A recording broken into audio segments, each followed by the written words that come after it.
So you first hit an Pretty good enemy, damage. and then after 1.5 seconds, you will have those twisting blades come fly after you. That's pretty good. It's not about, guys, it's not about the number on the screen. It's about how fast the NPCs die. In their path. Twisting blades that you can see here deal the most damage. So the initial damage is rather low, and it's more about actually I don't think there is a level 100 as possible with those projectiles that come behind you. I've written both the leveling and the endgame guide for this build here on Maxroll, so you can go check out all the details in written format as well. This is the leveling setup that you will start out with. So we have the Twisting Blades, our core skill, and Twisting Blades also has an upgrade that gives it cooldown reduction. So when you hit enemies with the returning blades, you actually reset your cooldowns. And there are a few of them in the build, so we have to not also complete this guide already. I have the links in the description. I mean, this is decent. Leveling and endgame setups. I mean, it's already, bro. It's so much better than Druid. This build, this is a really powerful Arclash. build. Okay. It is not as easy to play as most others, like this Twisting Blades, jumping around. Hello and welcome back to Rage Gaming, and once again, Diablo 4. With the early access release coming super soon now, it's time to think about what build to use while leveling. There is a lot of choice and variety of playstyles that are going to affect how strong and fast we will be when we're leveling, and as I plan to main a rogue, I've been planning out exactly what I will level as I go, so I don't have to slow down and think about it during gameplay. This build then is my ideal leveling setup in the opening days while I work my way to 50, and is focused on the very popular Twisting Blades core ability. It features a ton of mobility and burst damage to go with that, leading to insanely effective AoE clear. Thanks to the benefits of poison and very high energy generation, I'll be able to deal great single target DPS on top of that, alongside some important survivability options. Let's go through the build though, why I'm picking what I am, and what important details outside of that, like specialization and aspects, I'm going to run. As you can see, I've got my theory crafted build set up in a talent tree calculator. There's quite a lot of them out there, but this is just the d4 builds.gg version, since I think it's just pretty clean for this video, but feel free to use whatever you like. You can easily find them just by googling them. This is the one I picked. Starting from the top then, we have our basics.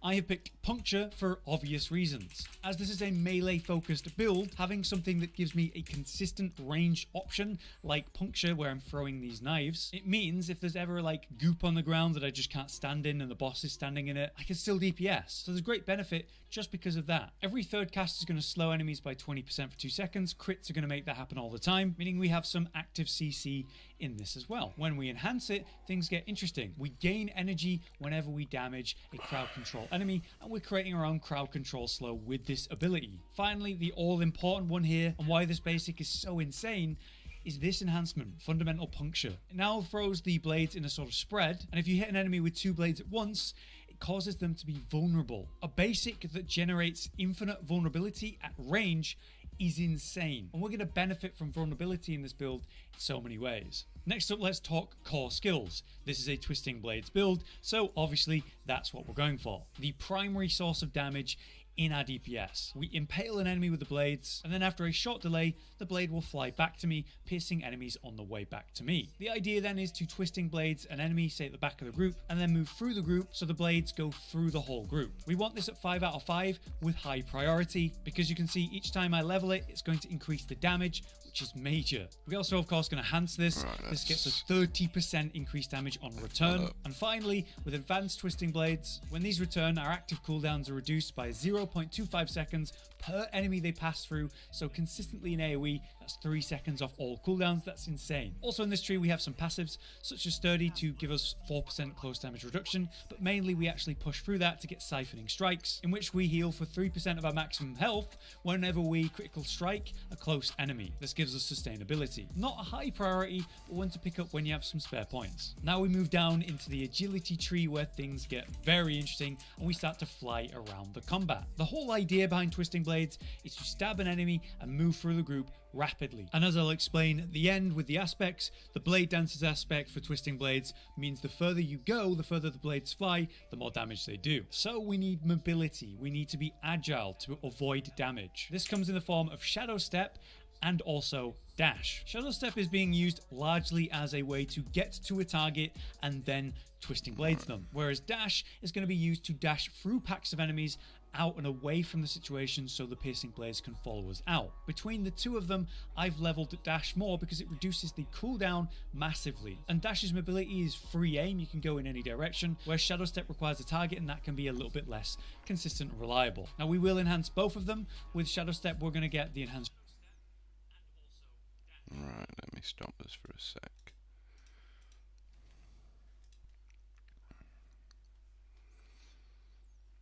Sorry if anyone's watching the video, I'm just trying to get all this stream set up because hopefully I can spend all my time playing the game as soon as it's out rather than messing around with the stream settings. If you notice anything that needs to be fixed, let me know. If it's too loud, etc.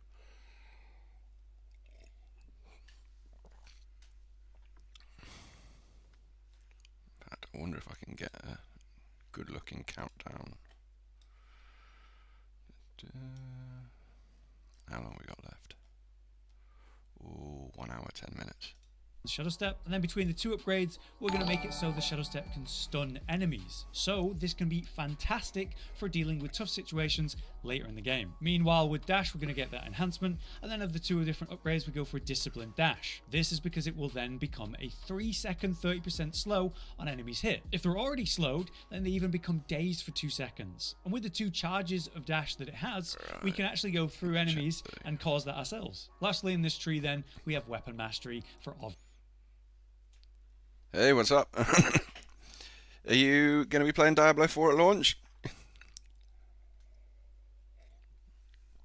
Or are you just here for the hype? Oh, I can't wait for it to release.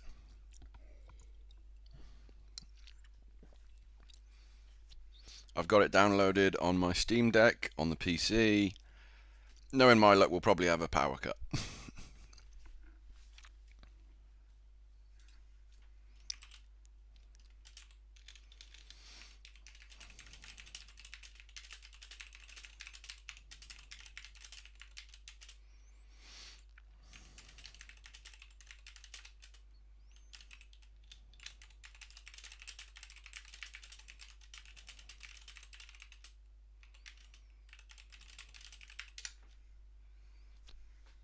I wanted to type a reply, but I need to log in. Right, give me a sec.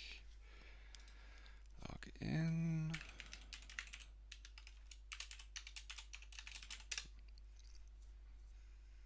And that wants email verification. Oh, at least I'm figuring these out now, not wasting time in game.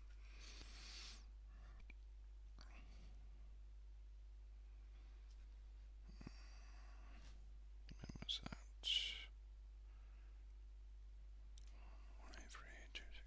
1832661.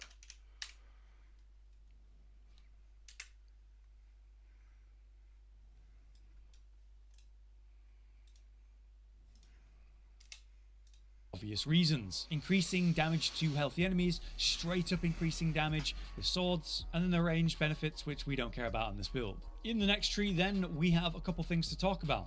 As you can see, I've picked and shown Dark Shroud here, but I'm also considering Concealment here as well. Dark Shroud is a fantastic 8% damage reduction per active shadow. Yeah, it's not just that, it's the movement speed. Dark Shroud is definitely one I'm going for. That movement speed on it is incredible.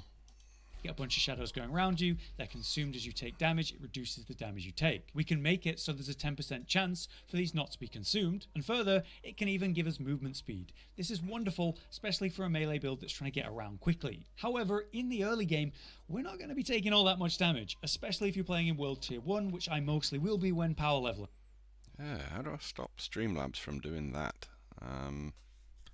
Give me a sec, there's going to be a mod setting. Because I'm okay with long messages. Cloudbot.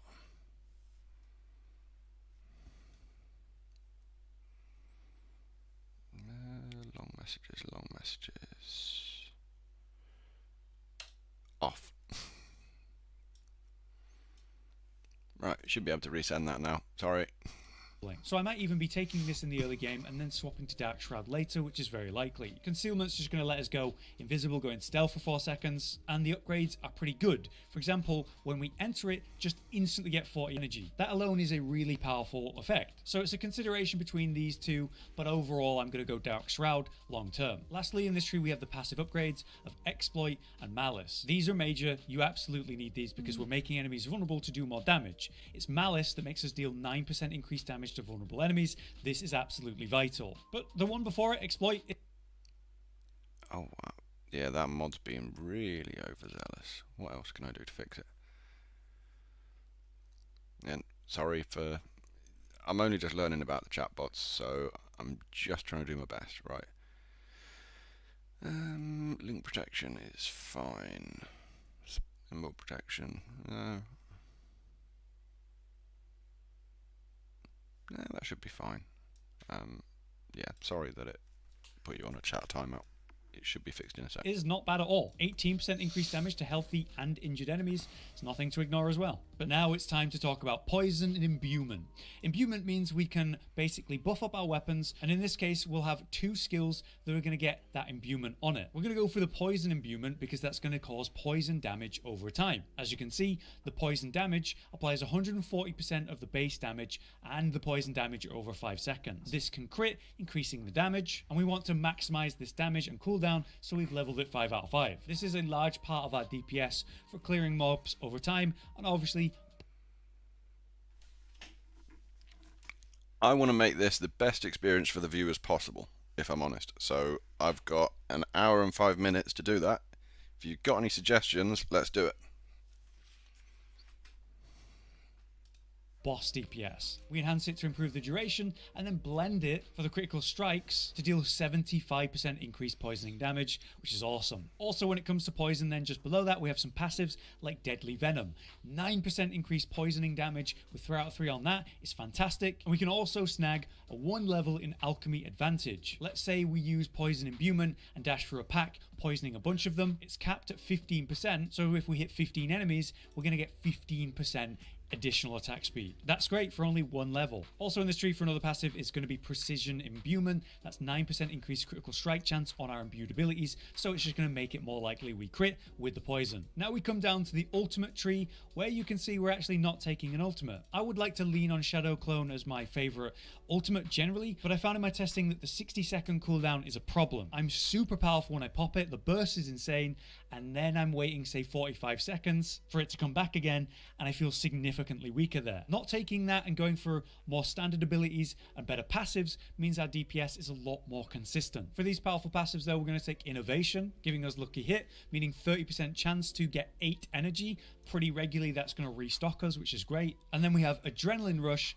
and Haste. Right, so graphics, yeah, I will keep my graphics on high because I know what you mean. There's no point in just trying to max the performance on the PC because then the game looks like absolute crap for everyone. I'm going to make sure the performance on the PC looks great. Let me sort out the lighting because at the end of the day, I'm just here in the picture along for the ride. I want people to look at the game. Let me have a quick... Which setting is it?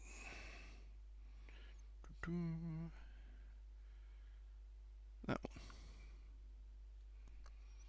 Maybe too dark.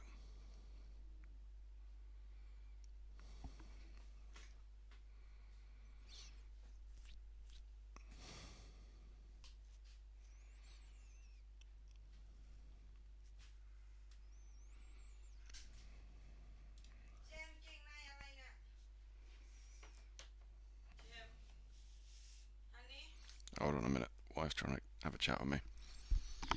What?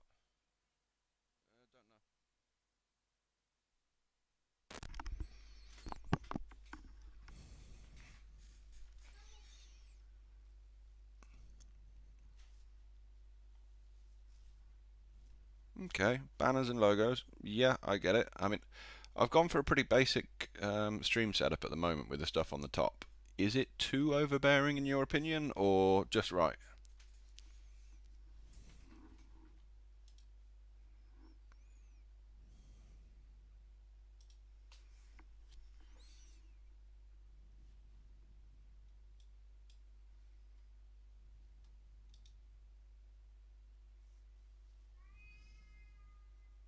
Yeah, of course.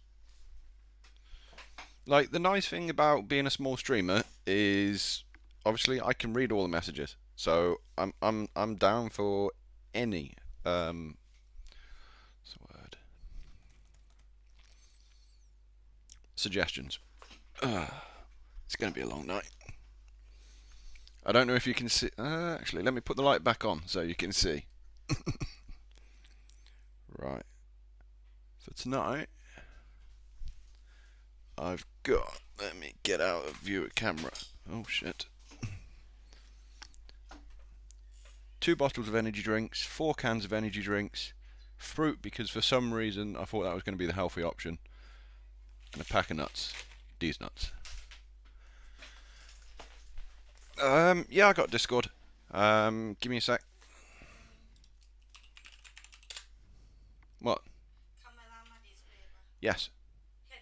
Yes. Yes. No. You're in the shot of the camera. It's a wide camera, honey. It's gonna get all of this. No. Honey, you. Right. Where do I get my Discord?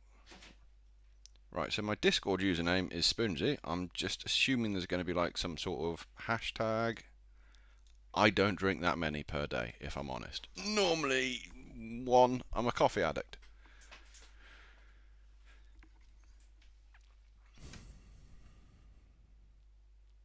Let me move that over here so I can get the link.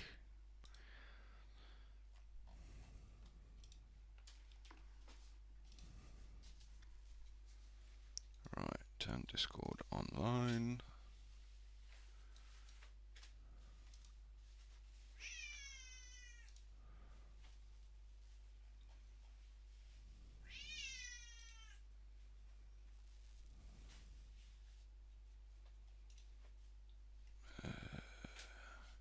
Give me a sec, I'm just trying to figure out how to disable streamer mode so I can find my...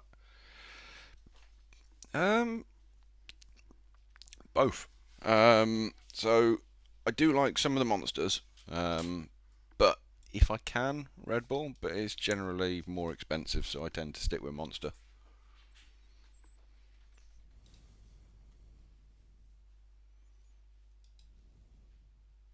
Yeah, I'm just trying to find it. It's because it's got streamer mode enabled. Ah, there we are. Right. So turn off streamer mode. Spoonsy 5194.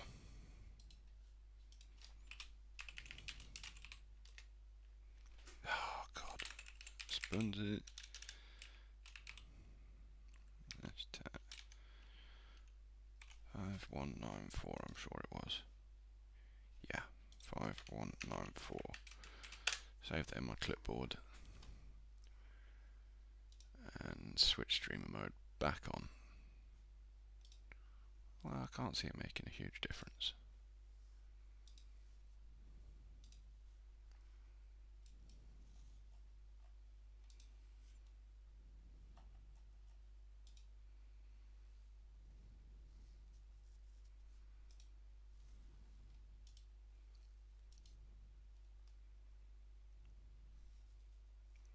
I've accepted the invite request even. Right.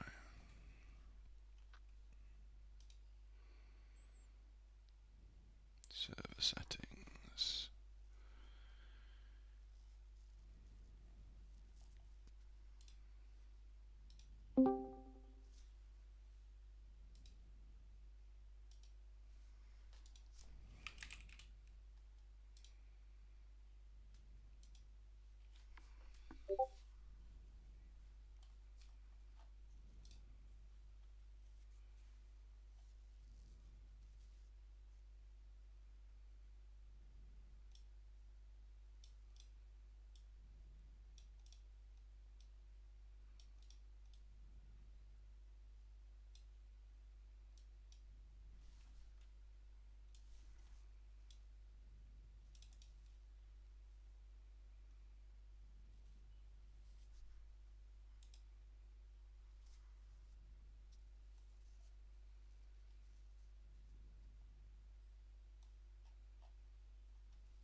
So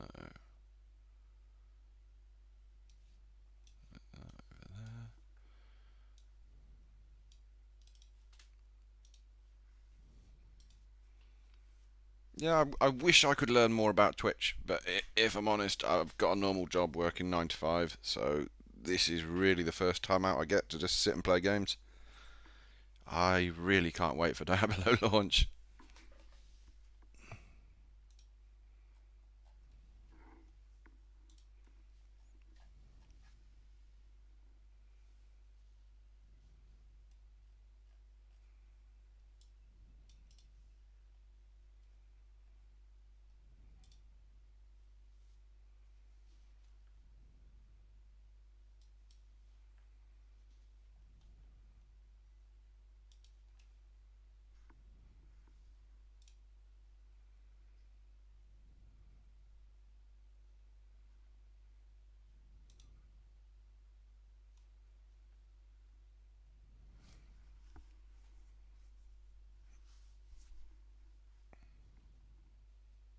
Yeah, I get what you're saying. Having a custom logo is definitely always awesome.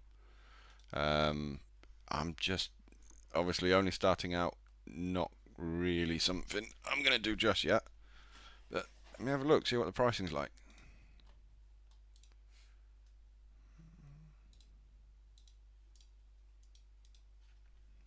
And more about haste in this case, because it means when we're above 50% energy, we get additional movement speed, but when we're below 50% energy, which will be a lot, it's 15% increased attack speed. That's going to be very consistent and very nice to have. Though Adrenaline Rush is useful, it just means while moving, we have 5% increased regen on the energy, which is nice. Finally, for our last point, at level 50 and 10 extra skill points, it's our ultimate passive, Momentum. We get a stack of momentum for 8 seconds if we hit an enemy from behind, which in group play, which I'll be doing, will be a lot. Then also it could be a dazed, frozen or stunned enemy. I'm playing with a sorcerer, so I'm going to be benefiting from that, and we can stun enemies ourselves or even daze them. But either way, at 3 stacks, we're going to get 20% increased damage reduction, 30% increased regen on the energy, and even 15% movement speed. This should be fairly consistent in my group play plan, and we can also generate it ourselves. So a very powerful passive indeed. Now beyond the skill points, you might be wondering, well, what about the specialization? The rogue has 3 options. At level 20, you'll unlock Inner Sight,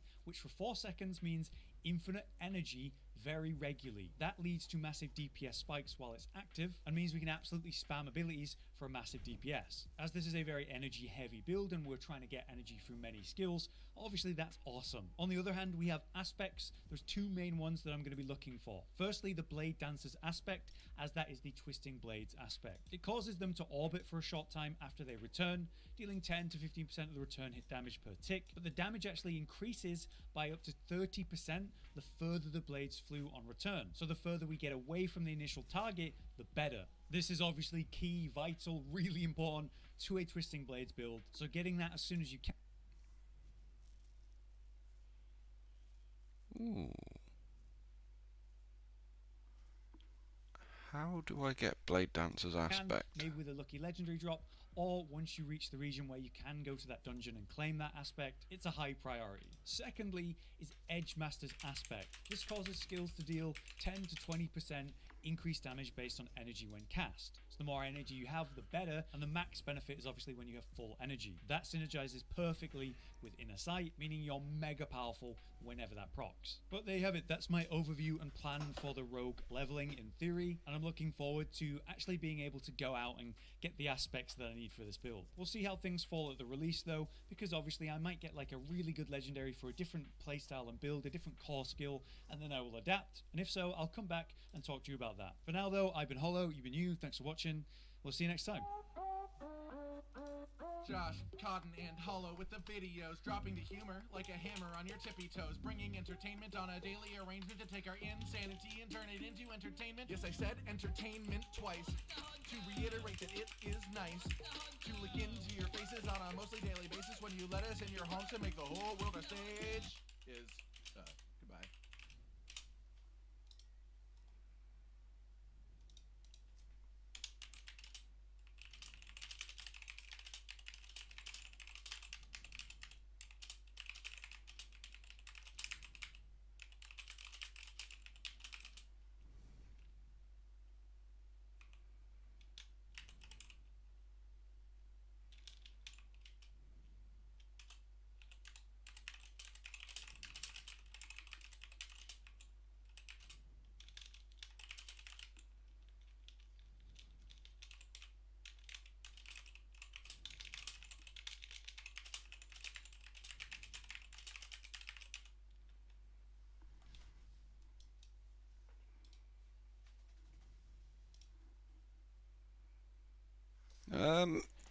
Yeah, thanks for the link, Amelia. I had a look at it. I don't know if it helps you. I put something in the live chat with the guys there, just to say you're doing a great job. Like, that stuff looks awesome. If I'm honest, I'm streaming because I have no money. My PC's old. It's not something I can spend money on or do anything yet. But as soon as I can.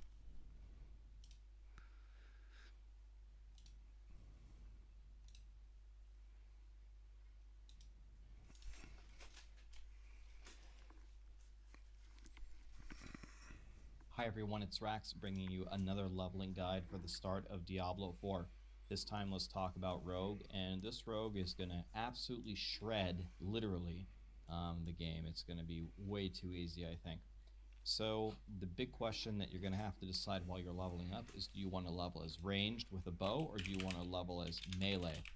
I played Rogue in every single iteration of the testing phases so far, and the melee Rogue just seems better. Yeah. Some of the bow skills are pretty good, like penetrating shot, but I think the way you go here is twisting blades. This is the build that you've probably been seeing people absolutely shred a Shava with, and that mega twisting blade merry-go-round power is available in the Codex of Power right away in Act 2. You just go pick that up, and the game is going to be trivial from there. So let's walk through and let's see exactly how to build it. Now, I have a spreadsheet for all of the different classes on exactly how I'm following this. Of course, the max roll guides will be coming out on the 30th, but as you can already see, there's already 36 people watching this for the different classes, so I'll link this along with the planner down in the description, at least until the max roll guides come out. Okay. Yeah, the CPU is like 5-6 years old. It's time for an upgrade as soon as I can afford it, but yeah, you use what you got. I mean, I've been playing Diablo 4 on Steam Deck, and it works well enough on that, so I can't justify upgrading yet. So, for the Rogue Planner, what do we do at the start? I think you go Puncture. Puncture is really good because it's a little bit of a ranged attack if you need to get away to stay alive. And by the way, one thing I should say about this leveling build, I have seen a million different planners of rogues, and pretty much all of them always have the same problem. They don't take any defense whatsoever, just full damage, full send it. That might work. Okay, so he's going long distance on his primary skill. And maybe with all the dashes, you got dash, shadow step, and you have the evade. Maybe with all that, you can just dodge all the damage in the game. For the average person, this is not realistic, so I am going to build some defense into this planner so you can stay alive. Let me say one other thing just before we dive in here. There's going to be some major decisions to make for Rogue. There are different ways that you can build this. One very common way that a lot of people are talking about is by using Poison Trap. Poison Trap does do a lot of damage, and there are some trap talents that you can take that's going to make it more powerful, like Deadly Venom, which just makes you do more poison damage. Another thing that's very, very strong is Poison Imbuement. Yeah, I'm going to be using Poison Imbuement and Poison Trap. Imbuement even got buffed last time that we saw it, and Poison Imbuement is very, very good for killing bosses, and that's usually a thing that you want to do. Surprisingly, I'm not going to advise you to take Poison Trap or to take Poison Imbuement. The reason why is Poison Trap is a little bit flunky. You gotta lay it down, it has an arm time, the enemy's gotta run into it, and then it poisons them, and then you're doing a lot of damage, which is fine. I agree. If you want to play that way, you absolutely can, and you can make some changes. But to me, that's not fun. I want to make you a rogue that feels super good, that's tanky, that has insane resource generation, and that can absolutely fly. Your boss kill times are not going to set any world records, but for the most part, while you're playing the game, I think this rogue is going to feel incredible. Now, I'll be completely honest with you. I would love to take Poison Imbuement. This is probably the hardest decision, to take Poison or Shadow Imbuement, because Shadow Imbuement is really just duplicating what Twisting Blades is already good at. Twisting Blades is good at AoE pentakilling the entire room, and Shadow Imbuement kind of does the same thing. So why in the world would I take Shadow Imbuement instead of Poison Imbuement? It really just comes down to one talent, Consuming Shadows. This talent, compared with the rogue specialization Inner Sight, just seems to give you infinite energy. Just have energy the whole let's get the time, lights so back you down. can do whatever you want. I value that quality of life far more than killing the boss 30 seconds faster. And I'll build in some defense to make sure that hopefully that the boss isn't going to kill you. So, if you've heard people talk about Poison Trap, it does do a lot of damage, but it's a little bit clunky while leveling. If you hear people talking about Poison Imbuement, why don't you take that? It's a good choice. If you would rather take that, but you lose Consuming Shadows, and that is major, then that's okay. So anyway, what are we taking? We're taking Puncture. It's a ranged attack. It's pretty good, and later on we're going to pick up the Vulnerability, which is going to be a massive damage increase for us, especially if we get bonus to vulnerability on our gears we're leveling up. We're going Twisting Blades. This skill is amazing. If you've seen it on the betas or anything like that, the Act 2 power turns it into a merry-go-round around you. Just start twisting blade people and move around, and I don't know, the whole screen dies. It's quite incredible. From here, both of these are pretty good. The Daze is going to help us with momentum, but I don't think we need the momentum as the capstone passive. I think we can get away with going Advanced Twisting Blades and it being perfectly fine without it. We're taking Fundamental Puncture for the vulnerability. From here, we're picking up Dash and we're picking up Shadow Step so we can fly around the map, and then max Twisting Blades. We're already at max power very early. Coming down here, I'm going to tell you to take Dark Shroud. Dark Shroud is one of the best defensive abilities in the game. A lot of planners that I see for Rogue skip Dark Shroud and go full damage. I would tell you, do not do that. I do not think that's doing you any favors. Take Dark Shroud, and it does give you some damage with countering Dark Shroud. We're going to take the improved dash and take the one that slows and then potentially dazes. This is going to help you with momentum a little bit. Then we're going to take advanced shadow step. Here we go. Here come the imbuements. We're going shadow. Going shadow, so we can take consuming shadows. I'd go mixed shadow imbuement. This one makes enemies vulnerable. I don't need like the trash enemies to be vulnerable. With your merry-go-round and shadow imbuement, everything's going to die anyway. And when you get to bosses, you can apply vulnerable by yourself. With puncture, not going to be an issue. And then we're going to take consuming shadows. Max it. Whenever you kill an enemy, you get 30 energy. 30. You just have to take it. It's absolutely incredible. Okay, so now from here we can pick up our final upgrade to Shadow Step to reset it. This is important. We need to reset our Shadow Step for our capstone passive. Then we're going to take the upgrades to Dark Shroud. We're going to get a higher critical strike chance. From here we'll take Precision Imbuement, got more crit from here. Then we're going up, and here's something not many rogue players are doing, taking defense. You got Dark Shroud to keep you alive, and you got Sturdy telling you to max it. I'm telling you max it kind of early. Yes, you could just go take all the damage nodes, but if you build in some defense, then you're going to be the rogue that didn't die, that's flying around, that's full energy all the time. And then take another one, take the heal. Whenever you critically strike, you're going to get a big heal. Well, we just took all those things to make you critically strike. This makes you critically strike. This makes you critically strike. Hey, you're going to be healing yourself and you're going to be tanky. It's going to be amazing. Okay. By the way, 1 point into this, you unlock your ultimate passive. I would take momentum.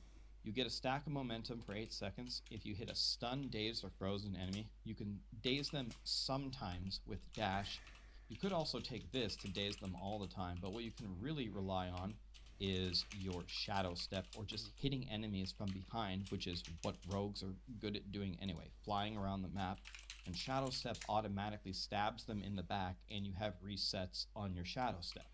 So Shadow Step should be doing a lot of this for you. You should be able to keep this ultimate up. If you feel like you can't keep it up, then you could take this out and go for this one. You're just going to have to see how it feels for you. But this is going to provide you damage reduction, massive energy increases, and movement speed. So your rogue is going to feel absolutely incredible. Okay, so up here, again, max the siphoning strikes. Okay, we've taken care of our defense. Now we can just start picking up damage. Exploit is damage, Malice is damage, Weapon Mastery is damage. From here, you can kind of play it by ear. Again, I'm going to give you all the quality of life stuff. Yeah, he's going into it a lot, but what you have to remember is every build is going to change. It's all based on what items you get dropped. So it's all well and good saying, oh, but this is the build I'm going to use. If I get a fantastic legendary for one of the other builds, I'm going to switch and use it. You just got to use what you get, and then when you get close to max level, then you get the luxury of changing all that around. And if you feel like you don't need it, then search the talent tree for more damage. But I would take Innervation. 30% chance, unlucky hit to gain 8 energy. I mean, Twisting Blades is going off all the time, flying around the map, spinning around you. You should be able to proc this a decent amount. And from there, then I would take you to go, tell you to go Adrenaline Rush and then Haste. Mask. Not sure I agree with that. All right, let's have a look at the builds. What can we do?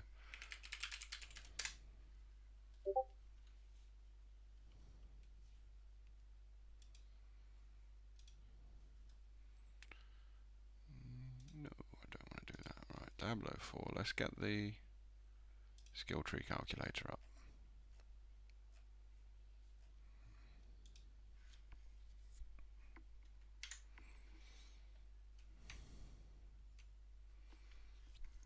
So, from level 1, I mean, listening to what a lot of these guys say, I think Puncture is going to be the way forward. It still uses your daggers, you don't have to equip a bow, but it also gives you a little bit of range, which, being a squishy rogue, yeah, I could do with a survivability. So, we're going with that.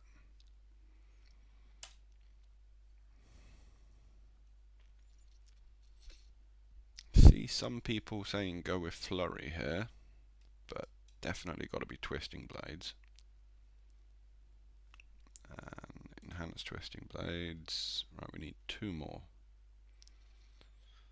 So, hitting an enemy with at least 2 blades at once. Okay, so if you're close, you will make them vulnerable. Or enemies are dazed. Right, it's going to be the cooldown reduction on that.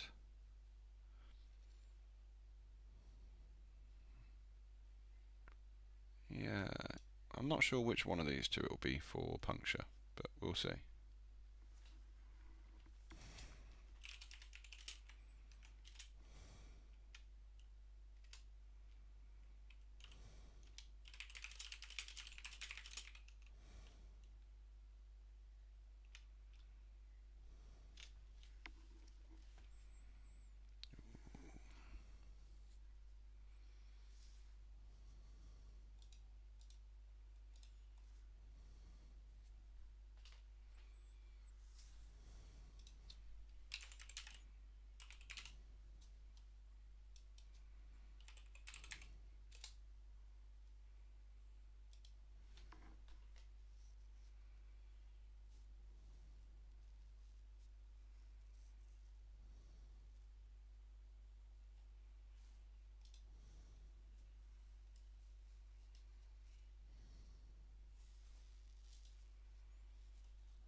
Right, let's get a timer on the go.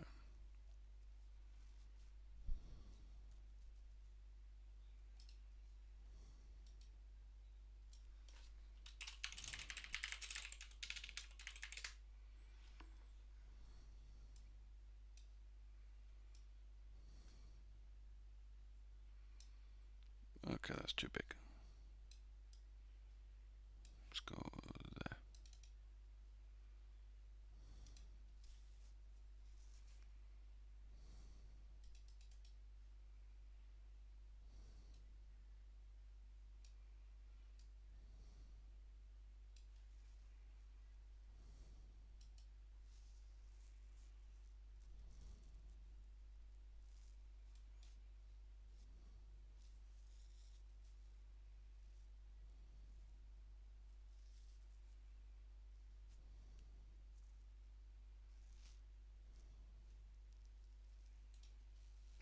let's get this timer lined up. We've got 34 minutes. Let's do 45. Let's do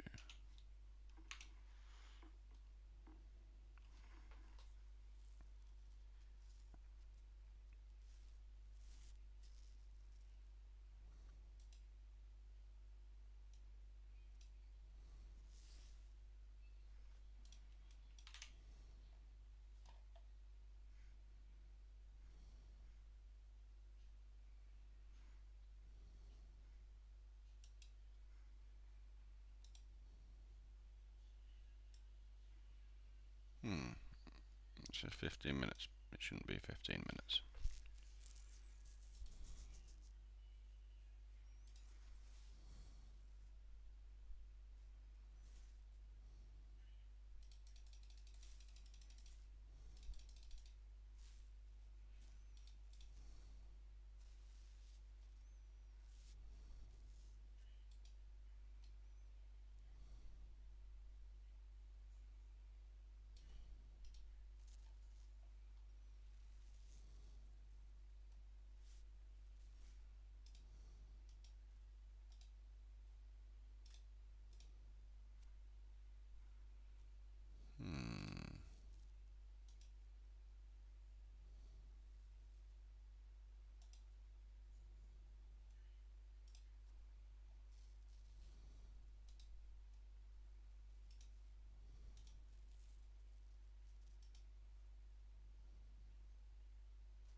I mean, that's as close as I can get the timer. That'll do. I will settle for that.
Sorry, I'm going quiet. I'm trying to sort this out on my tablet. I can't seem to get Facebook streaming to work.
Massive movement speed, or it's going to give you massive attack speed. Today I have 100 hours of my gameplay experience on the Rogue to share with you all. I want to go through some skills and things you might want to combo together when you want to use some of the different specializations, the early, mid-game, late-game sort of progression and how you're going to feel, and of course, how the game actually plays out as the Rogue, some things to know and potential downsides, because although I say it, Rogue is going to be the strongest level in class, there are some downsides to consider. Let's dive into it. Now, when you're considering the Rogue skills, you have two main themes. You have the marksman or ranged version of the Rogue, or the cutthroat / melee version of the Rogue. Each skill of your basic / core skills are going to be labeled as such, either cutthroat or marksman. Now, based on my playtesting, the marksman is totally viable and still quite good, but the cutthroat / melee version, specifically twisting blades, ends up being the strongest skill. But with a lot of the marksman skills, you can build out some sort of ranged kiting version, and there are some options with that, which I'll talk about builds later on.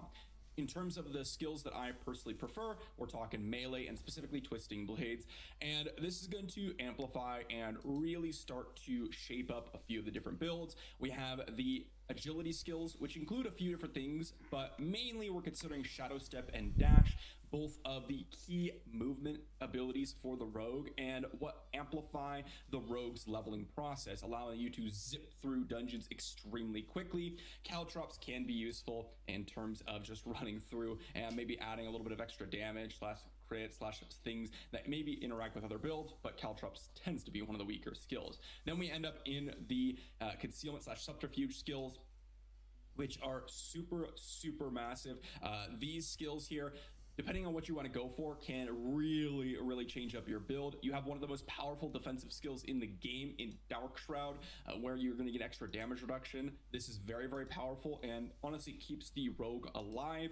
Concealment is also extremely interesting because it allows you to get guaranteed crit strikes potentially, or just extra energy regeneration, which works really well in the early game, although falls off later on. Smoke grenade. Daze is one of the most powerful CC abilities with the Rogue because you have a couple of passives that can combo with it, like concussion, that allow you to knock down people, which makes it extremely valuable. And then last, we have the poison trap, which really is an insane later game build when you can start to formulate the trap build, which isn't necessarily the best thing to do at the beginning of the game because traps kind of fall over the place and you can't really get a ton of value out of them. But when you get later on, you can start seeing massive value with traps. Then we have the imbuement skills, and this is kind of one of the more core things to a lot of early builds is shadow imbuement / poison imbuement. Now, poison imbuement did get a buff, which is why I tend to go for it. Cold imbuement I find to be a little bit lackluster just because of not really offering nearly as much damage potential, at least early to mid game, as these other two poison imbuement or the two imbuments, which in my opinion, that's kind of when you're using imbuement, is that early to mid game. Shadow imbuement's the AoE, poison imbuement's the single target.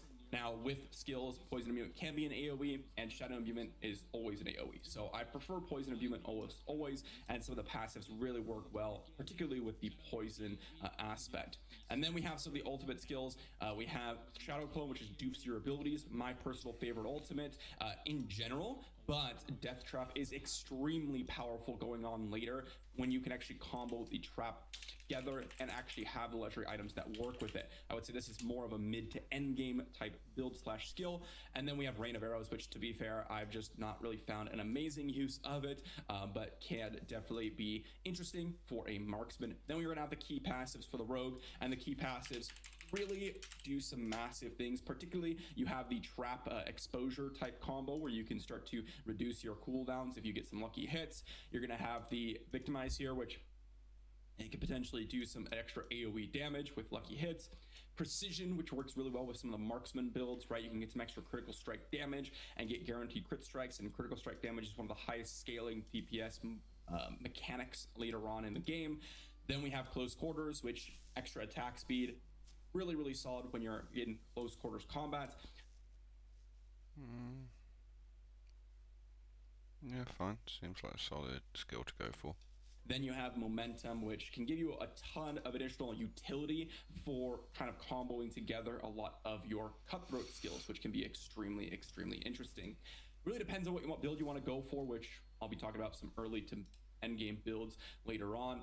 But as for what my personal favorite skill is and combos, we have Twisting Blades and Traps. Those are 1 and 2. Twisting Blades can be used for traps as well, but Twisting Blades Imbuement and then Trap Twisting Blades are my 2 favorite builds so far. Now, when we talk about specializations, I've seen a lot of questions about why I use certain specializations in what areas. The Rogue has 3 specializations: Combo Point, Preparation, and Inner Sight. I have almost never used Preparation. I have tried it. It is not really extremely useful unless you get way later on, you have some sort of combo that can work with resetting your cooldowns. But as for Combo Points, you'll see in this 17 minutes left. Combo Points is generally what I'll be running overall throughout dungeons and throughout any content, with the exception of bosses. The thing is with Combo Points is you're going to cast out basic abilities and you're going to be able to amplify your core skill. Now you can see here I'm actually pushing way higher than I ought to. You can see the monster's level 86 in this clip and I'm level 69. So the Combo Points really, along with the build I'm running here, allows me to amp up my effectiveness a ton by giving extra damage and extra movement speed with my abilities. And I would highly recommend, running Combo Points in about 90% of your gameplay. Now, when you're considering the other specialization that I use, which is called Inner Sight, you'll notice that I use it on bosses. And this is the clip that a lot of people talk about, which is me soloing World Tier 4 World Boss at level 62.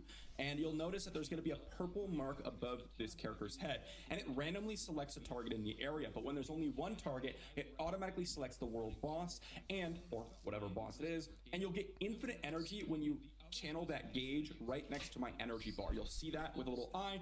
As you hit the marked target, it'll raise and then give you unlimited energy for 4 seconds, which this absolutely decimates bosses, just absolutely destroys them. So oftentimes what I'll do, because you can swap specializations at will, I will combo point through dungeons, and then as soon as I see a boss, I'll immediately swap to Inner Sight so that I can burst it down extremely easy. And especially when you consider things like world bosses, which typically have a lot more HP than your standard dungeon bosses, Inner Sight's going to be a absolutely massive contributor. And to be honest, for almost every build for the rogue, this generally applies, meaning you want combo points because Inner Sight marks random targets, as I said, so it's pretty bad when you have 100 targets in the range, or 40 targets or 30 targets or whatever it is. And so combo points is going to give you more value then. And then when you have a single target, you're going to get Inner Sight value, so then you run Inner Sight. And then Preparation can use for very specific builds if you have some sort of ultimate viability, and for potentially like some sort of trap build. So for the early game rogue, you should not lack damage at all. You can see here I'm in a PvP zone just doing some random open world events on the road, and I never lack damage. I also never lack mobility, and that's a key component. You want as many mobility skills as you possibly can on your bar in the early game, because you're going to be going through so many different dungeons. You're going to be going through the campaign. I've already finished the campaign in this case, and you want to get through those as quick as you possibly can. Now, a really important thing to remember is that with the early game build, I highly recommend running Puncture so you can Both of those guarantee muted. Vulnerable land. And Vulnerable is a separate damage multiplier from every other damage multiplier, which means that vulnerable damage is one of the most important things to have on your build, and one of the reasons why a lot of other classes struggle in the early game while Rogue does not. You'll notice here as you watch, when I apply vulnerable with my basic, the damage differential between not having vulnerable is absolutely critical. A key component as well, if you're following my leveling builds, if Twisting Blades is your pick of your poison, then you're going to have to move around quickly and get behind enemies so you can get that pullback as much as you possibly can. Bosses are not going to be a problem, as you can see from this clip here. Most of my bosses, even as low as like level 15, level 20, level 30, etc., they're killed within 5 to 12 seconds every single time. And even as you get closer to 50, as long as you're building your build correctly, you're going to have absolutely no issues whatsoever killing any sort of boss. So as we approach the mid game, which is what I would consider sort of World Tier 3 and World Tier 4, or between those two rather, as you approach level 70 or 80, depending on where your build is at, that is kind of the end game. If you're able to get an end game build and actually have the legendary aspects, then you're kind of already in the end game. So it's a little bit more fluid than just here's the level, here's, the point in the game that you're at. The end game pushing obviously is pretty much only nightmare dungeons, so that is something to consider. But with the mid game, you start to want to take a few defensive abilities. Dark Shroud might be an option. Maybe you want to focus on some dodge. And this is where you could start adding some traps into your build, in my opinion. Beforehand, this is where it starts to be, or before it's kind of awkward to actually get some value out of traps. And unless you're having a stationary target, you probably won't have the ability to really amp it up. But when you start to have a lot of legendary options and you get to World Tier 3, you're going to be using your gear for quite some time. So you can start to put together a trapping build if you wish. It should be totally fine running a standard poison imbuement build as well. Poison imbuement is viable and actually very good throughout the entirety of the game, although you might get some extra value out of traps later on for specifically farming. Let's adjust my mic volume. You might lose some damage reduction. It really depends on what you might go for. Once again, damage will most likely not be a problem at all. Sorry for the lag in this clip. I was having a little bit of struggle with the review build here in the Capstone Dungeon, but what I've noticed is between myself and every other class, the Rogue has had no issues keeping up with damage in every point in the game. Now, as you start to approach endgame, which, by the way, I highly recommend you do not do what I'm doing in this clip. I was mainly doing it for testing purposes, but I am trying to push some nightmare dungeons far above my level, and I'm only level 69. Now, at this point, I had spent about 8 levels in World Tier 4, and when you get to World Tier 4, the game sort of changes a little bit for the Rogue, meaning that this is at the point where you actually do start to potentially die if you're not playing safe.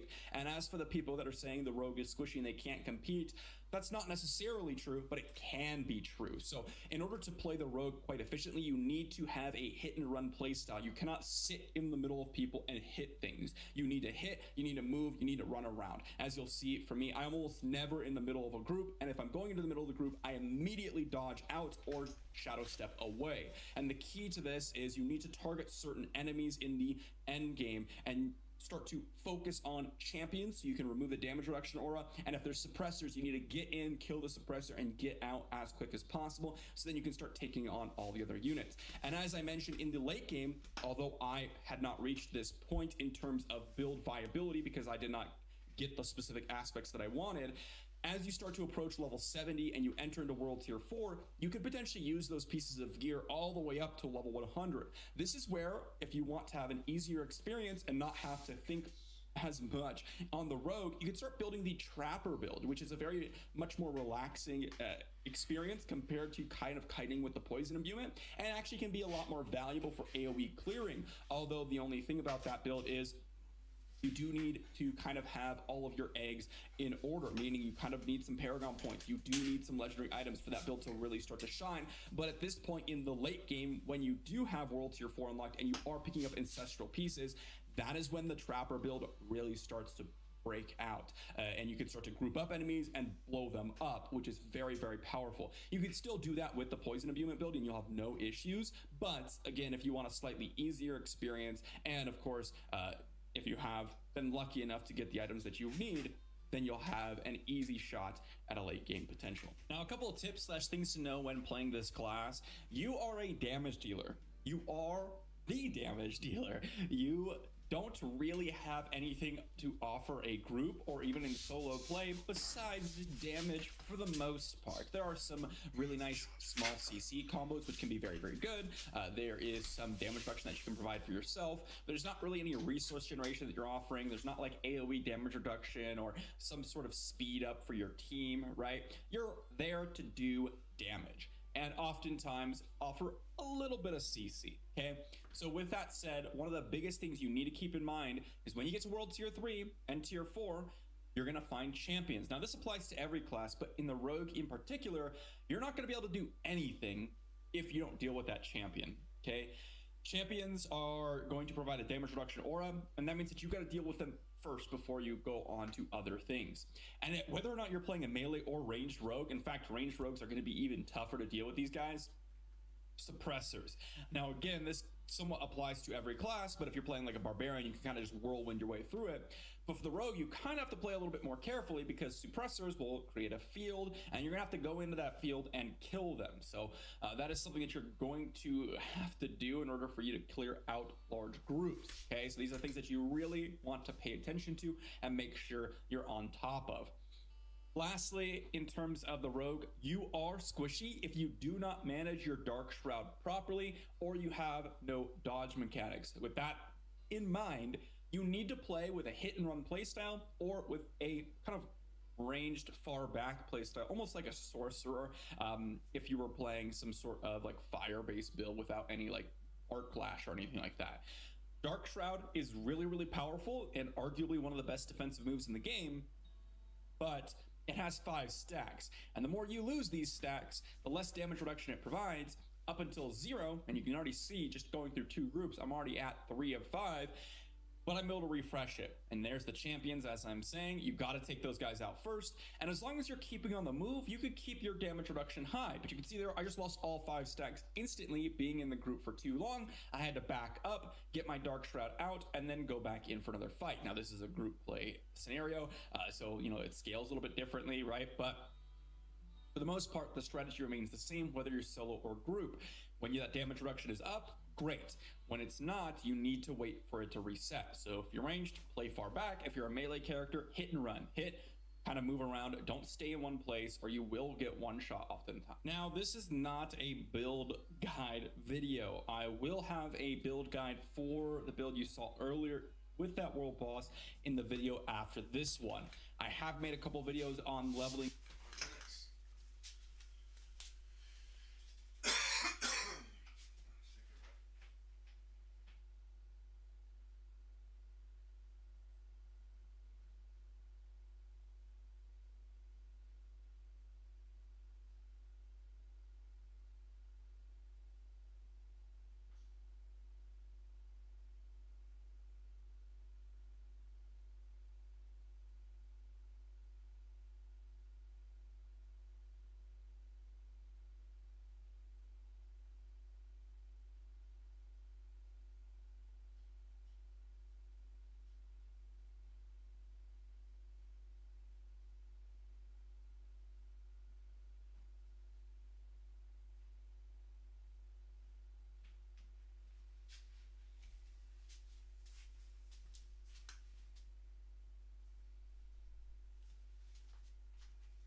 Oh. Alright,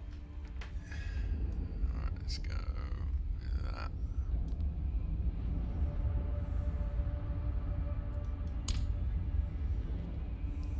Screen reader, no. Next. Next.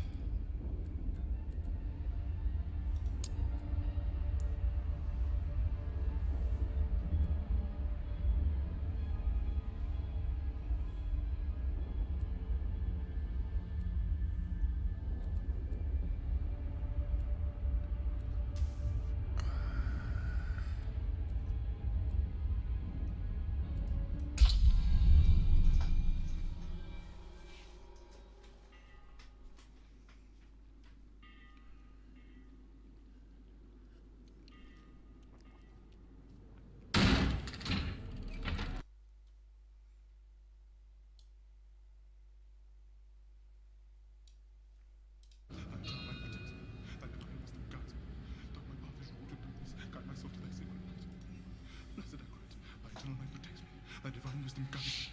Quiet. My path is wrought of darkness. Shut up.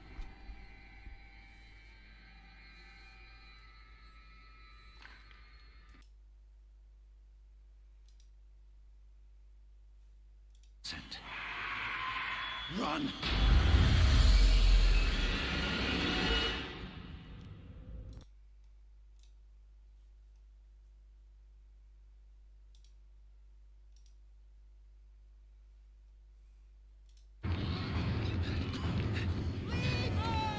Just keep running.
Sanctuary was never meant for humankind.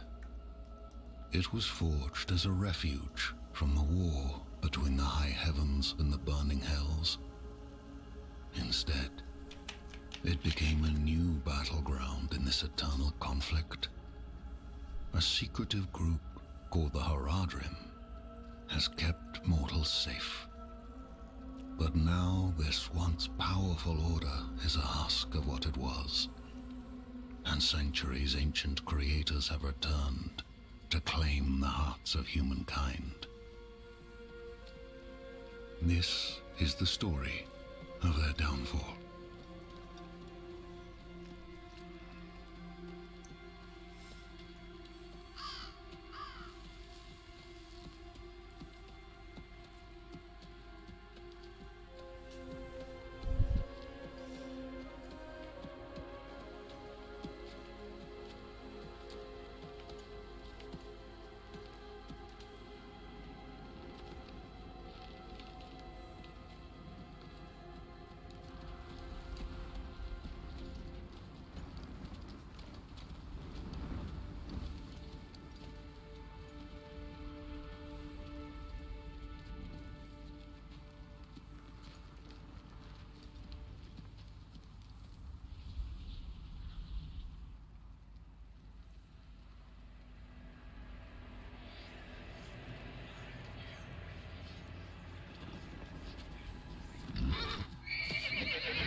Better shelter before I freeze.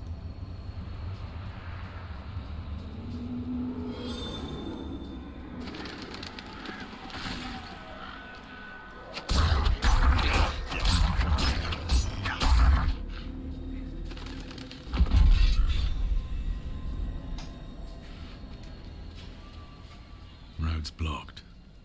Should clear up when the storm has passed.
Another abandoned town. Demons everywhere. Fangs in the dark. Ah! He bit me! Careful! He's a wild one.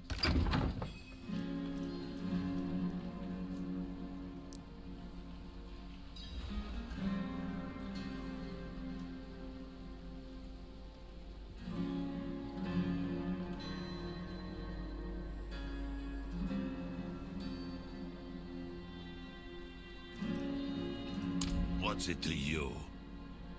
Oswen, hush! I'm sorry, Wanderer. You've come at a difficult time. This madman just stumbled into town and started causing trouble.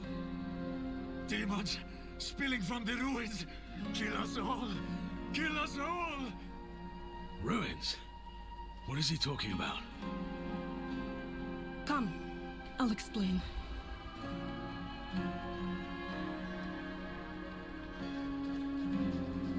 There is evil staring in the ruins to the north. That poor monk back there must have gone inside. Even a holy man like him was driven mad by whatever he saw.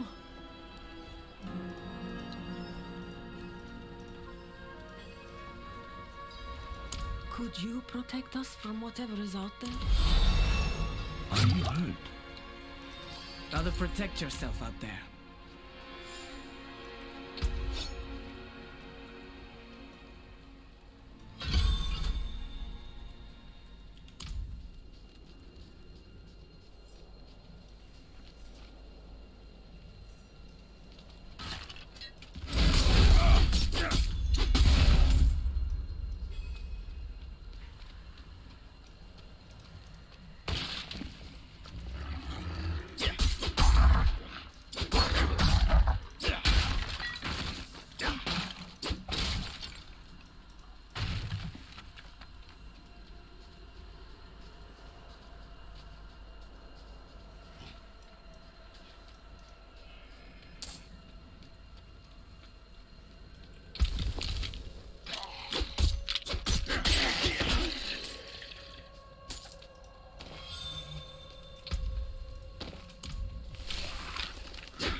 Right, so that's set to move.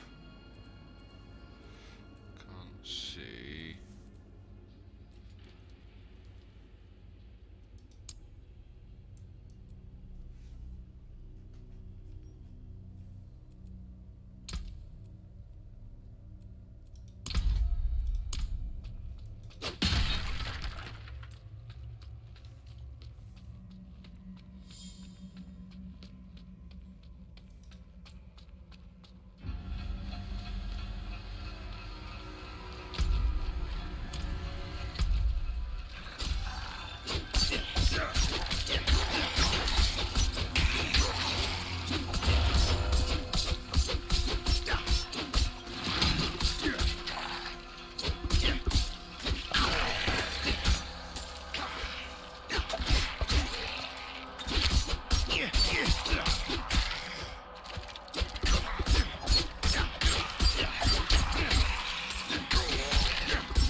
Let's go with that one.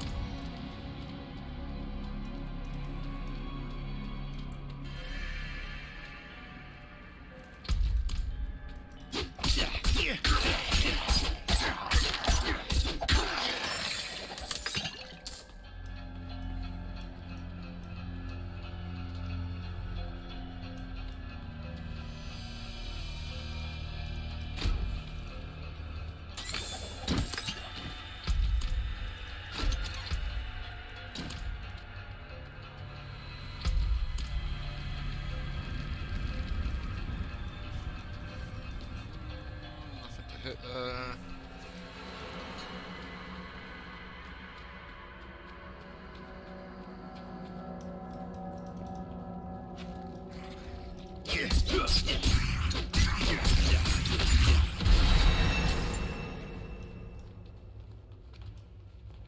Oh, God, where's it? Okay, there we are. A.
You've returned. The old ruins are clear. Lost souls! For all of you!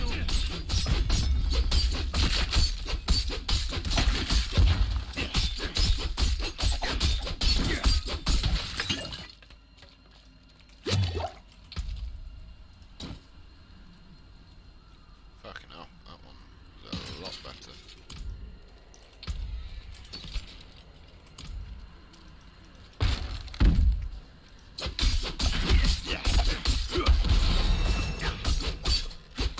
You are blessed like us now.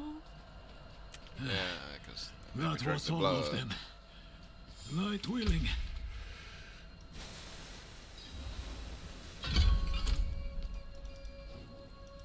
Madman. Those heretics drugged me after I returned from the room. I came. Chapel key.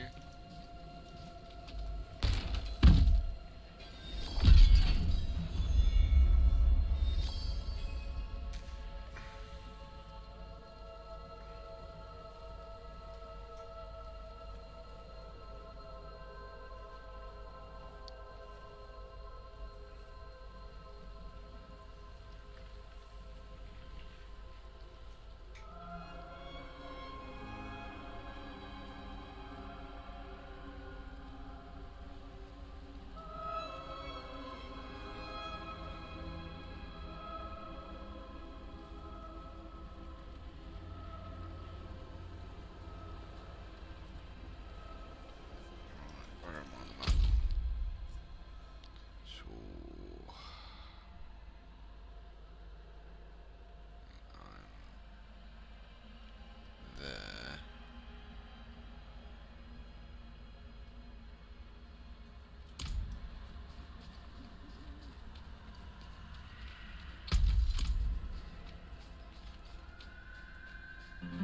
Yep, definitely there. Only fire can cleanse the darkness in this place. I was fed. Is this real? You came to thank the light.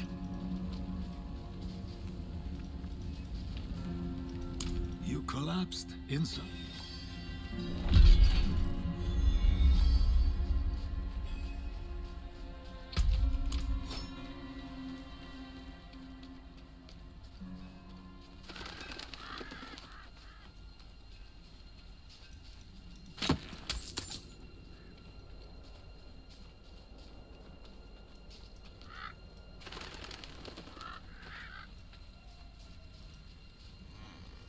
Okay, doesn't count yet then.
Where do I set the title?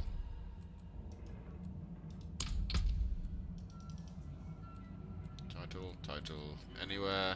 Let me pick the title.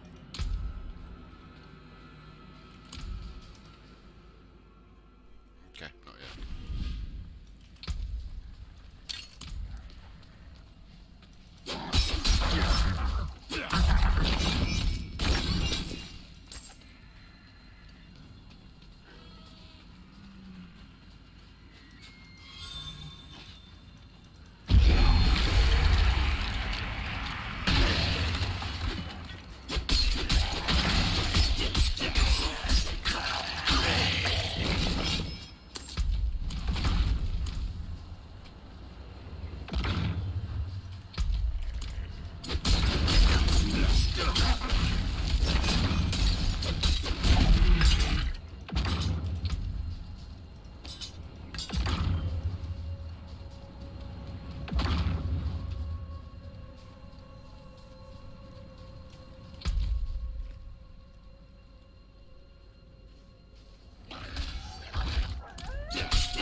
been? Well, I'm frickin' looking.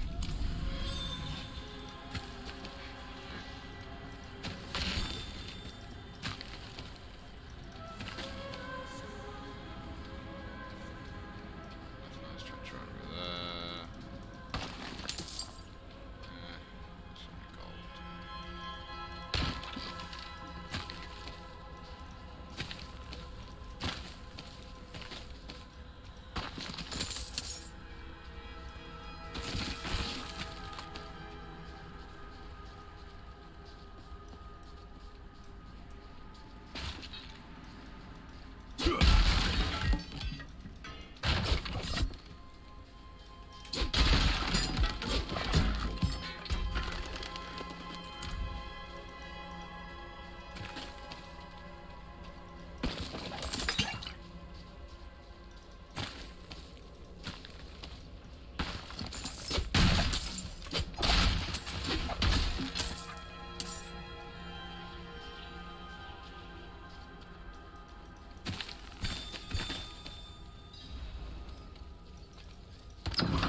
Is anyone here? What are you hiding back here?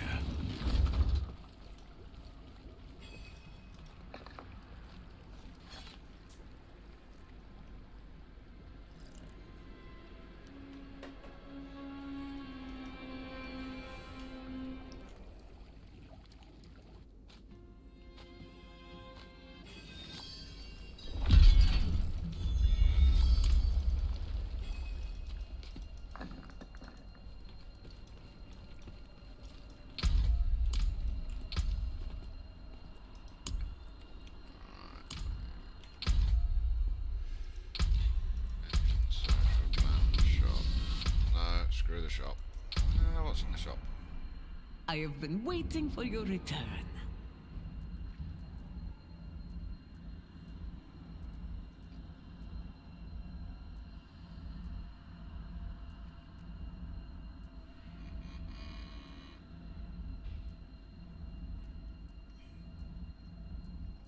Hang on, so I bought the premium edition and I don't even...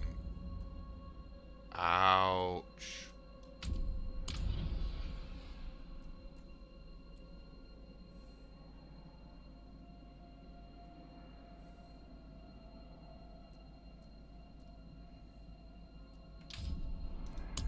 So everyone's going to be buying the add-on. Great.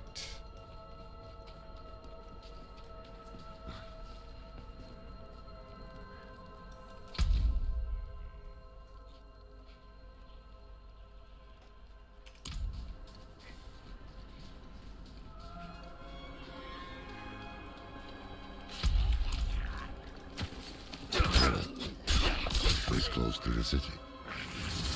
Well, it's evil is spreading.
Statue there. Apparently not.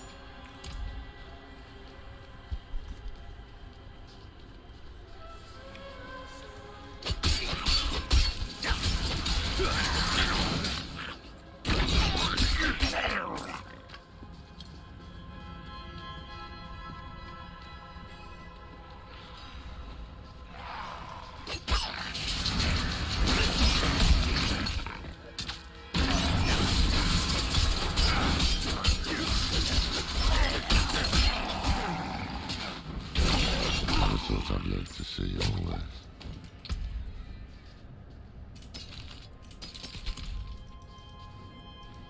The angel Inarius. I'm sure you've... Let's not linger. Kiobashad lies just ahead. May light of Father Inarius. Tries its holy land, turn and face towards its reverence and find your strength renewed. I'm guessing.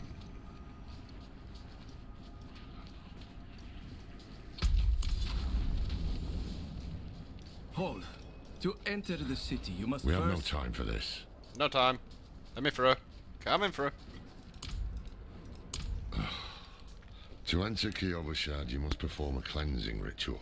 It's a meaningless gesture, but some people take comfort in it. Take a piece of holy cedar wood from the Nope. shrine Everything. and inscribe it with this Fear, that troubles you. Then Yeah. anger, put into the brazier. As the fire, pride, so too Take is them the all. light greed. your sin.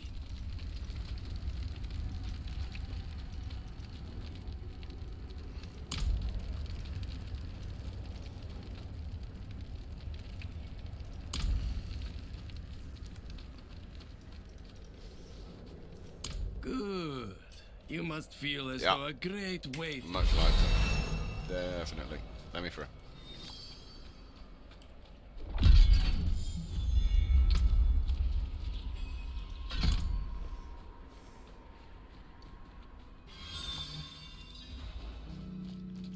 So, what did you write on that? I'm off to the dry steppes in search of that pale man from your vision. Is he, perhaps? Well, it matters little, I suppose.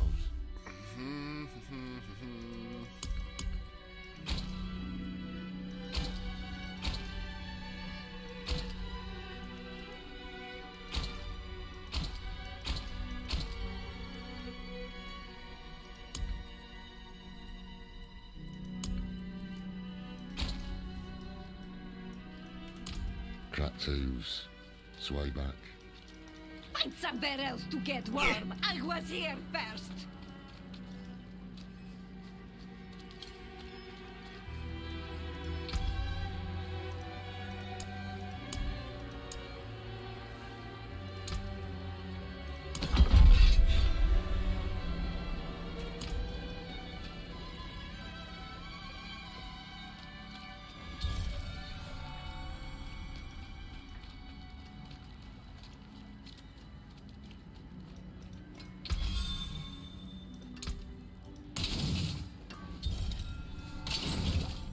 That can't be salvaged.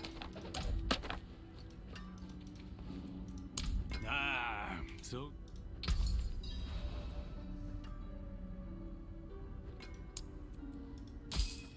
Wait.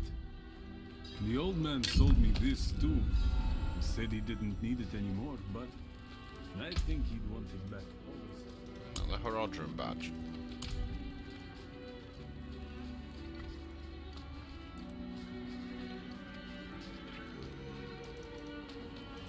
Ah, apologies.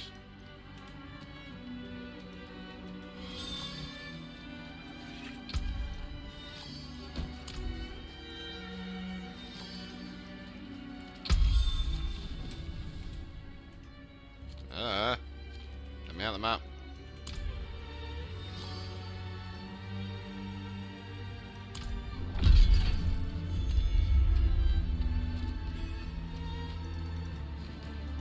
Yes, well,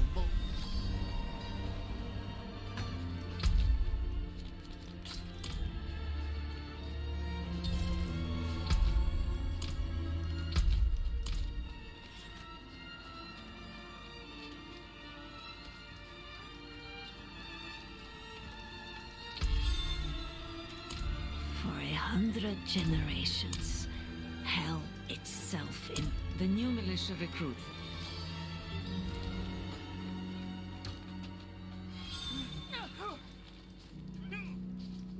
Oh, how do I get the emote wheel up?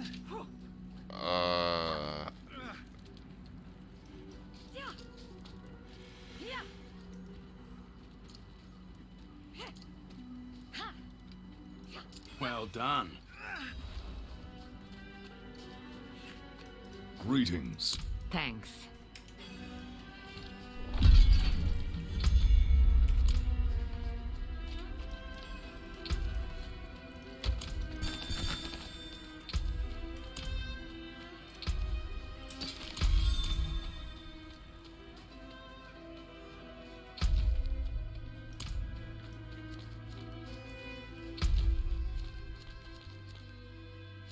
Lavender, healer, alchemist. Okay, none of that helps.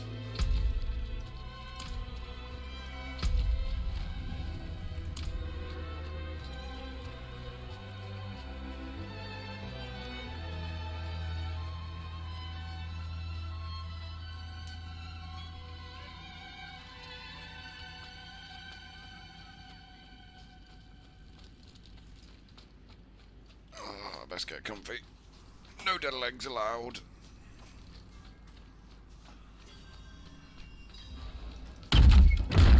We were born in sin, children of darkness. But the Father's light can be sought through penitence and faith. Walk in the light. Here, take the knight's report before you go. Give it. Give it. Give me. Reverend Mother, I receive. He was...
Indeed I am.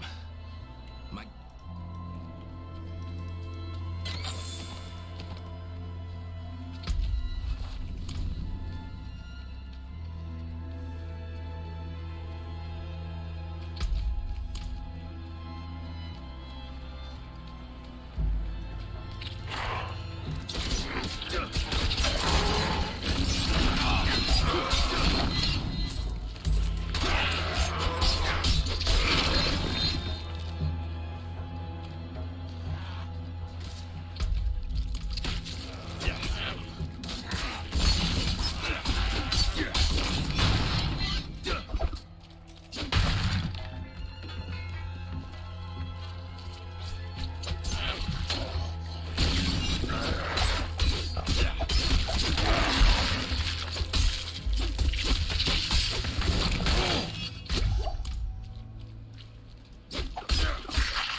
You're a saint.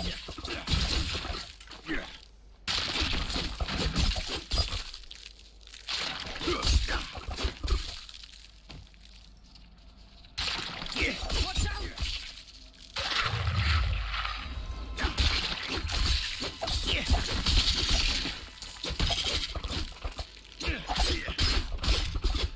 Over here,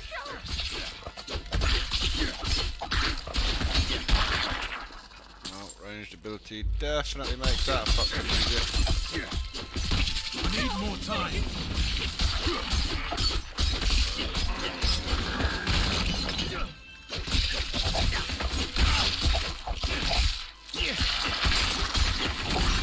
I beg you!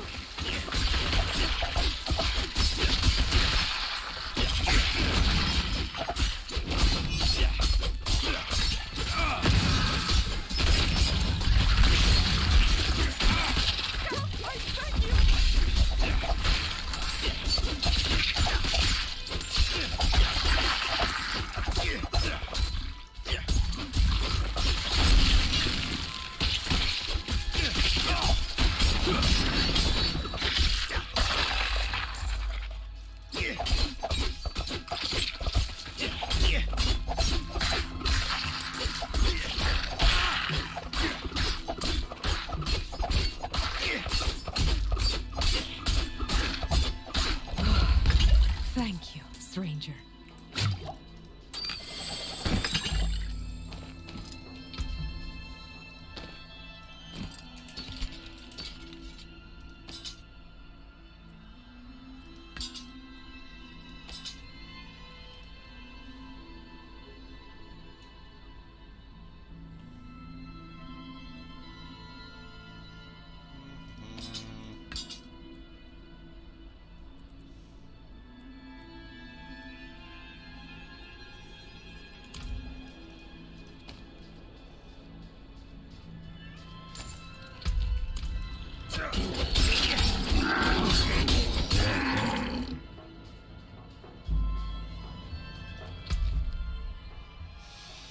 Where the map am I?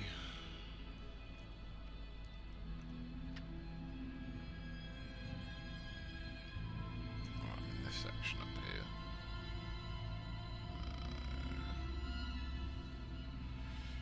Should be the statue down there.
How did this happen?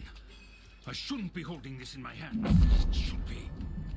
Restraint, my lord. Restraint. Ah, yes. Of course. Another arrangement.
Okay, right, I know where I am now.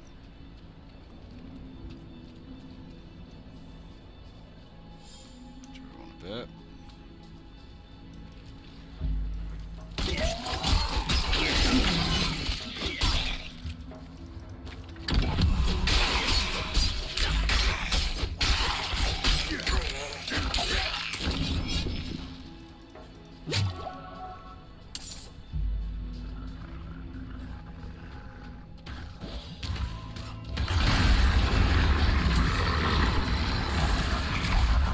Again.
So, the deed is done?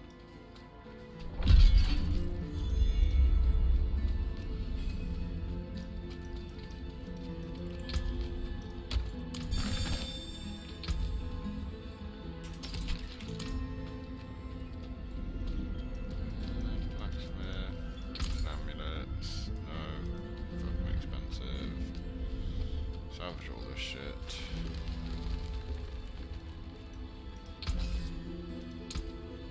That's for salvage. Anything breaks, the forge is hot.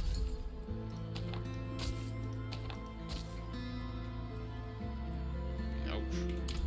They're all fucking expensive.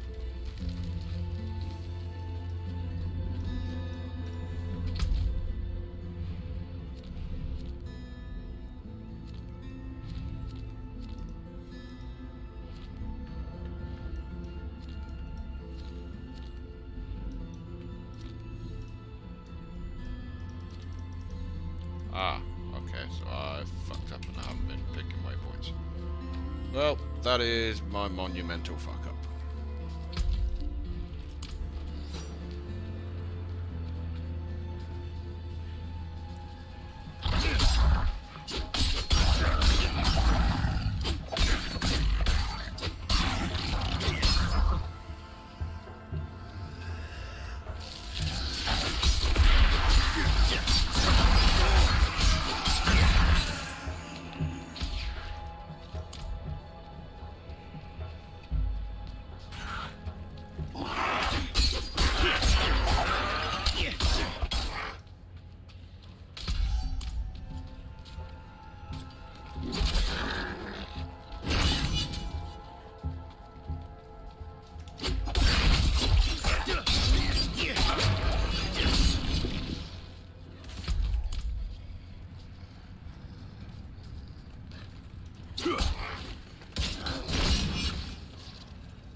Waypoint time.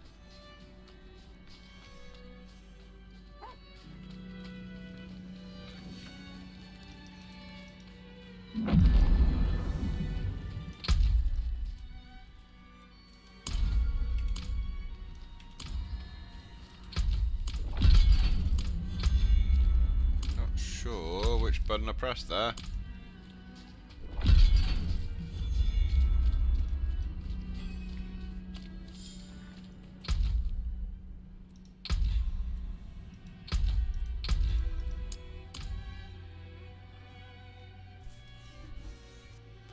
Ah, fuck it. Can't matter too much.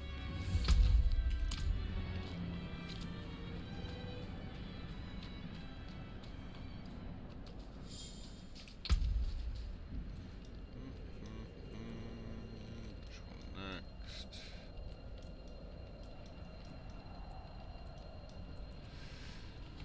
Enemies damaged by Shadow Stepper stunned. Yeah, not so great. That one. I can yeet myself everywhere.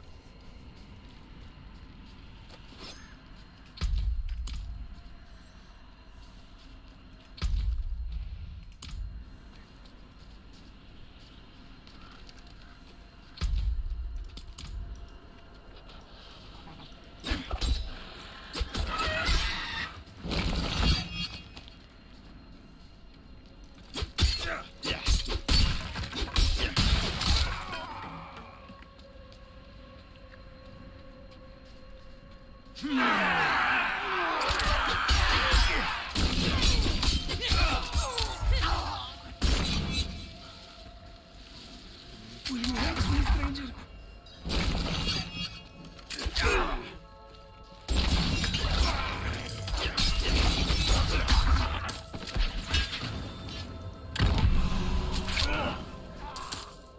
Don't just stand there. Help me. You are a fool to trust me.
time.